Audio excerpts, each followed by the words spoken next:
ওর নাম চুমকি। একটা ছোট্ট গ্রামে থাকে। বাবার একটাই স্বপ্ন, মেয়েটাকে মানুষ করতে হবে। কিন্তু চুমকি স্বপ্নটা একটু আলাদা। ও ডাক্তার ইঞ্জিনিয়ার হতে চায় না, ও চায় একটা সেলাই মেশিন। আমি যদি মায়ের মতো পুরনো কাপড় দিয়ে নতুন বানাতে পারি, তাহলে আমি নিজেও জাদুকর। চুমকি সারাদিন পুরনো চাদর, ভাইয়ের জামা, বাবার পাঞ্জাবি কেটে পুতুলের জামা বানাতো। একবার ভাইয়ের স্কুলের ইউনিফর্ম কেটে দিল।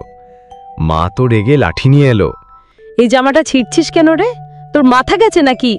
গৃহমন্ত্রী, মেয়ে তো ডিজাইনার হচ্ছে, ওকে একটু ছাড়ো। চুমকি সারাদিন পুরনো চাদর, ভাইয়ের জামা, বাবার পাঞ্জাবি কেটে পুতুলের জামা বানাতো। একবার ভাইয়ের স্কুলের ইউনিফর্ম কেটে দিল। মা তো রেগে লাঠি নিয়ে এলো। এই জামাটা ছিঁড়ছিস কেন রে? তোর মাথা গেছে নাকি? গ্রামে এক কথা, মেয়ে মানুষ বেশি পড়াশোনা করলে মাথা নষ্ট হয়। সেলাই শেখা মানেই বিয়ের আগে সাজানোর ট্রেনিং। কিন্তু চুমকি জানতো তার স্বপ্নটা খেলনা নয়। আমি যদি নিজের পায়ে দাঁড়াতে পারি, তাহলে কেন আমার স্বপ্ন ছোট হবে? একদিন কাকিমা বললেন, এই মেয়েটাকে সেলাই মেশিন দিলে মাথায় চড়ে বসবে। তাই তো চাই, মাথায় বসি, অন্তত কাঁধে নয়। বাবা তার জন্য একটা পুরনো সেলাই মেশিন জোগাড় করে দিলেন। চুমকি চোখে ওটাই ছিল স্বপ্নের দরজা। সে নিজের জামা বানালো, তারপর মায়ের, তারপর পাড়ার কাকিমাদের। ডিজাইনার চুমকি নামটা এখন গুগলের থেকেও আগে চলে আসতো ওদের পাড়ায়। কিন্তু সব গল্পে একটা বাঁক থাকে। চুমকিকে আমাদের বউ করে নিতে চাই। এখন তো রোজগার করে। আপনার ছেলে কি করেন?